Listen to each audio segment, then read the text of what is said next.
দেউতা মই আছো নহয়, আপুনি চিন্তা নকৰিব। আপোনাৰ বেমাৰ মই ভাল কৰিহে এৰিছোঁ, সোনকালে ভাল হ'ব, আপুনি চিন্তা নকৰিব। বোপাই বোপাই, মোৰ বহুত ৰামায়ণ শুনিবলৈ মন গৈছে। মোক ৰামায়ণ শুনা। কি? আপুনি ৰামায়ণ শুনিব? হয় পিলিকা, তোৰ চিনাকিত কোনোবা ৰামায়ণ পঢ়া মানুহ আছে নেকি? দেউতাই বোলে ৰামায়ণ শুনিব। ৰামায়ণ জনা মানুহ এইকেইদিন দুজন ফেচবুকত সাধু বাবা বহুত ফেমাছ হৈ আছে, সিহঁতে জানিব নেকি? সিহঁতৰ নাম, এজনৰ নাম ৰাম দাস আৰু এজনৰ নাম ভগৱান দাস। মাতি দে, জানিলেই হ'ল, যা।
কৃষ্ণ কৃষ্ণ দেউ আহিলে। কৃষ্ণ কৃষ্ণ, বলক, আমাক এই ৰোগীৰ ওচৰলৈ লৈ বলক। এইফালে আছে, বলক আহক।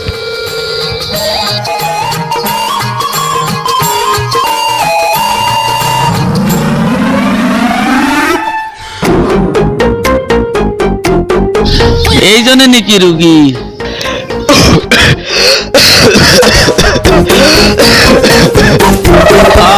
বাবা এইজনে। ধুনীয়াকে ৰামায়ণ ভাগ শুনাই দিয়কচোন আপুনি, যাতে বেমাৰটো গাৰ পৰা একেবাৰে ওলাই যায়। তোমালোকে তাতে বহা, আমি ইয়াতে ৰামায়ণ পাঠ কৰিম আৰু দেউতাকো তাতে লৈ যোৱা।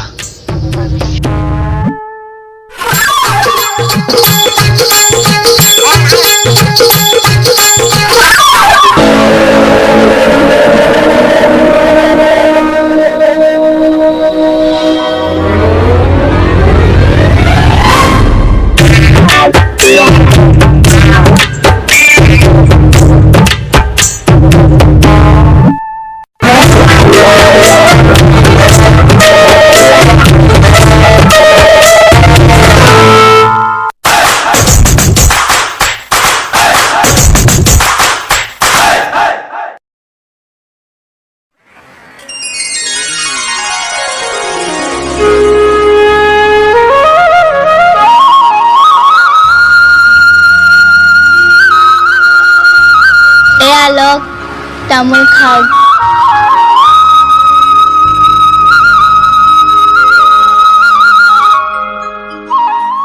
আৰু কিবা খাব নেকি?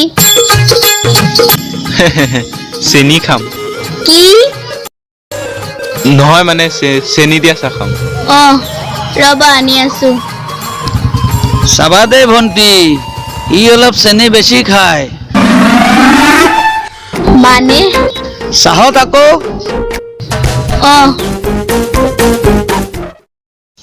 এতিয়া সকলোৱে মনে মনে থাকিব দেই, বাবা ধ্যানত বহিছে, এতিয়া ৰামায়ণ শুনাব। এতিয়া সকলোৱে মনে মনে শুনক।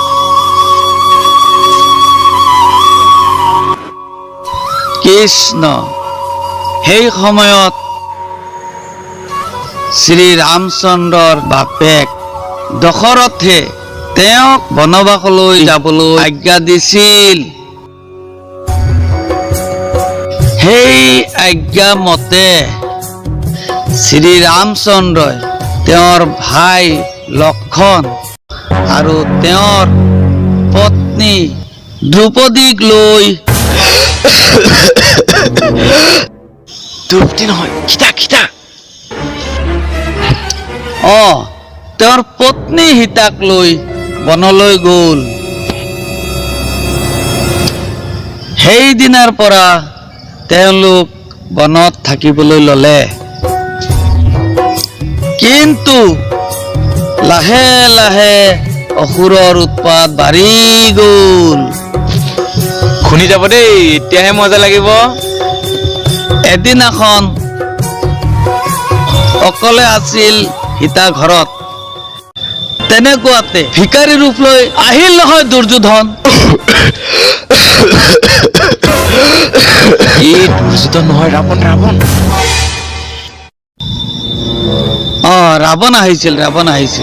আহিয়েই সীতাক লৈ গ'ল নহয় লংকালৈ। তেতিয়া উঠিল নহয় হনুমানৰ খং। হনুমান ডাইৰেক্ট লংকাত গৈ দিলে নহয় ৰাৱণৰ বস্ত্ৰ হৰণ কৰি। হেই, কি কৈ আছে আপুনি? মহাভাৰততে দ্ৰৌপদীক বস্ত্ৰহৰণ কৰিছিল। আপুনি মহাভাৰত ৰামায়ণ মিলাইছে কিয়? ঐ যাচোন, ইয়াক লৈ আছোন।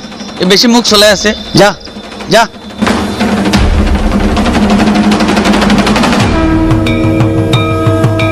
ঐ তই কোনো? মই এই অঞ্চলৰ গাখীৰ বেপাৰী। তই গাখীৰত পানী মিলাব পাৰ, আৰু আমি ৰামায়ণত মহাভাৰত মিলাওঁতে তোৰ গাত লাগি গ'ল না? হনুমানে ৰাৱণক কেতিয়া বস্ত্ৰহৰণ কৰিছিল? মহাভাৰতত দ্ৰৌপদীকহে বস্ত্ৰহৰণ কৰিছিল। মানে কি ক'ব বিচাৰিছ তই? হনুমানে কি ৰাৱণৰ বস্ত্ৰহৰণ কৰা নাছিল? মহাভাৰতত দ্ৰৌপদীকহে হনুমানে বস্ত্ৰহৰণ কৰিছিল। হনুমানে দ্ৰৌপদীক কিয় বস্ত্ৰহৰণ কৰিব? কৌৰৱেহে বস্ত্ৰহৰণ কৰিছিল। হনুমানে বস্ত্ৰহৰণ কৰা নাছিল। নাইতো, কৌৰৱেহে বস্ত্ৰহৰণ কৰিছিল ৰাৱণৰ। ৰাৱণক নহয়, দ্ৰৌপদীকহে। কৌৰৱেহে দ্ৰৌপদীৰ বস্ত্ৰহৰণ কৰিছিল। সেইটোহে। আৰু ৰাৱণে চাই আছিল। মহাভাৰতত ৰাৱণে কেনেকে চাব? ৰাৱণ মহাভাৰতত নাছিলেই। ৰাৱণে চোৱা নাই যদি তই চাইছিলি অসভ্য? নাই, ময়ো চোৱা নাই নহয়। চালা তই দেখা নাই যদি কেনেকা গম পালি? ৰাৱণৰ বস্ত্ৰহৰণ সীতাই কৰিছিল। ৰাৱণৰ বস্ত্ৰহৰণ সীতাই কৰিছিল।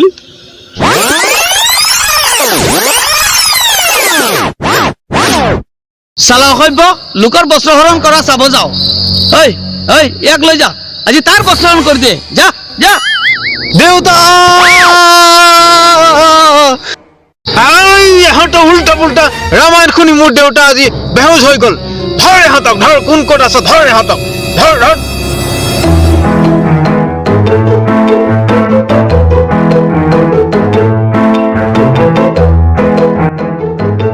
দেউতা, কি হ'ল? চাহ আনিছিলো, মানুহ দুজন ক'ত গ'ল? ৰখা, তললৈ গ'ল। ভিতৰত যা। পলা পলা পলা, জলদি পলা।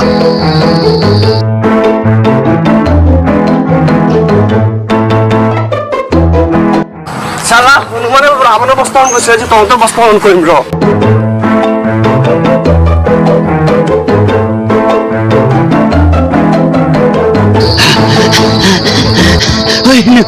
নুখুলে এইটো নুখুলে।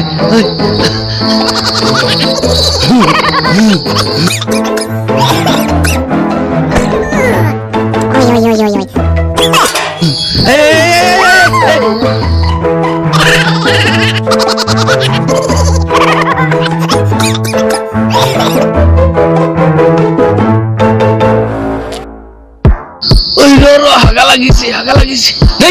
আপোনাৰ এনেকা অৱস্থাটো হাগা লাগে নেকি? সেই তাত ল'ৰা এটা চাইকেলত ৰখি আছে, আহক।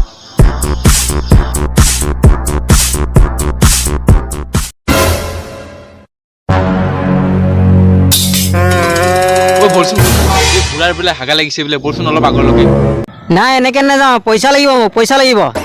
পইচা দিম, পইচা দিম তো, পইচা দিম তো। বল বল বল বল বল বল। জলদি বল না, বৰ বেয়াকৈ পাইছো। আবাৰ সহ্য কৰিব নোৱাৰা হৈছো। আহি গ'ল। ভাইটি সোনকালে চলা। ভাইটি সোনকালে চলা। শেষ।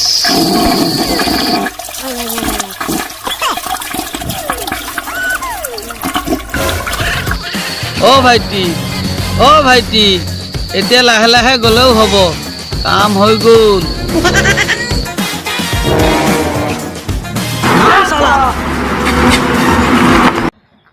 আপুনি কিয় মোৰ চাইকেলত হাগিব লাগে? ঐ ভাইটি, তই যে মোৰ মুখত তামোলৰ পিক পেলাইছ, মইতো একো কোৱা নাই। হে বুলি কি আপুনি মোৰ চাইকেলত এনেকৈ হাগি দিব নেকি? নাই ৰে বাবা, যি গাঁতত পেলাইছ তোৰ ধাক্কা লগতেই গুচি গ'ল, মই ব্ৰেক মাৰিব পাৰাই নাই। হ'ব দে ভাইটি, নামি গৈছো। ঐ বল।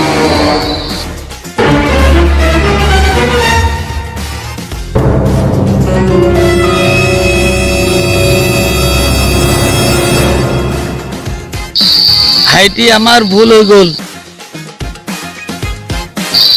আমাক ক্ষমা কৰিবি, আমাক নেমাৰিবি দেই। হ'ব, আমি তহঁতক নেমাৰোঁ, কিন্তু তহঁতে যে আজি সাধুৰ ৰূপ লৈ আমাক যে তহঁতে ঠগিলি, এই কথাটো যাতে কোনো গম নাপায় আৰু যাতে কাকো তহঁতে নকওঁ। বেলেগ হ'লেতো আমাক আজি পিটন চিটন দি পুলিচৰ চংগাই দিলো হয়, কিন্তু তই যে আকৌ কৈছ কাকো নকব, কথাটো বুজি নাপালো। মানা কৰিছোঁ, কাৰণ আজি যদি সকলোৱে গম পায় তহঁতে সাধু বাবাৰ ৰূপ লৈ আজি আমাক ঠগিছ, তেতিয়া কাইলৈ যদি কাৰোবাৰ ঘৰত সঁচাকৈ সাধু বাবা আহে, তেওঁলোকক সকলোৱে সন্দেহৰ চকুৰে চাব আৰু চব সাধু পূজাৰীকে মানুহে চোৰ ডকাইত ধাও ধৰি অহা বুলি ভাবিব, আৰু মই এনেকুৱা হোৱাটো কেতিয়াও নিবিচাৰোঁ। তহঁতৰ নিচিনা এজন দুজন বদমাছৰ কাৰণে সকলো সাধু পূজাৰী কিয় বদনাম হ'ব? মই নিবিচাৰোঁ জ্ঞানী সাধু পূজাৰীসকলৰ তহঁতৰ কাৰণে যাতে বদনাম হওক। সেইকাৰণে মই কৈছোঁ, তহঁতে যি কৰিলি সেয়ে যাতে কোনো গম নাপায়। সঁচাকৈ ভাইটি, তই আজি আমাৰ চকু খুলি দিলি, আমি গম পাইছো কিমান ডাঙৰ ভুল কৰিছো আমি। ধন্যবাদ ধন্যবাদ দাদা, আপুনি আমাক ক্ষমা কৰি দিয়াৰ কাৰণে। আমি আৰু জীৱনত এনেকুৱা আৰু ভুল কেতিয়াও নকৰোঁ আৰু। এনেকুৱা ভুল নকৰো। ধন্যবাদ ভাইটি, ধন্যবাদ, তই যে আজি আমাক ক্ষমা কৰি দিলি। শুনিছিলোঁ কুকুৰৰ নেজ কেতিয়াও চিধা নহয়, কিন্তু আজি তহঁতে প্ৰমাণ কৰি দিলি চেষ্টা কৰিলে কুকুৰৰ নেজ চিধা হয়। হ'ব দে ভাইটি, আমি এতিয়া যাওঁ। ঐ বল বল। বাই বাই ভাইটি, বাই বাই। দাদা, সিহঁতে মোক ইমান দূৰ চাইকেল চলাই আনি পেলাই পইচা নিদিয়াকৈ গুচি গ'ল। তোমাৰ পইচাটো মই দি আছোঁ, ৰ'বা।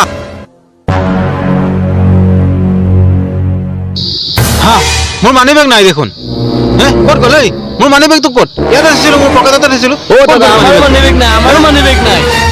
শুনিছিলোঁ কুকুৰৰ নেজ কেতিয়াও চিধা নহয়, কিন্তু আজি তহঁতে প্ৰমাণ কৰি দিলি চেষ্টা কৰিলে কুকুৰৰ নেজ চিধা হয়।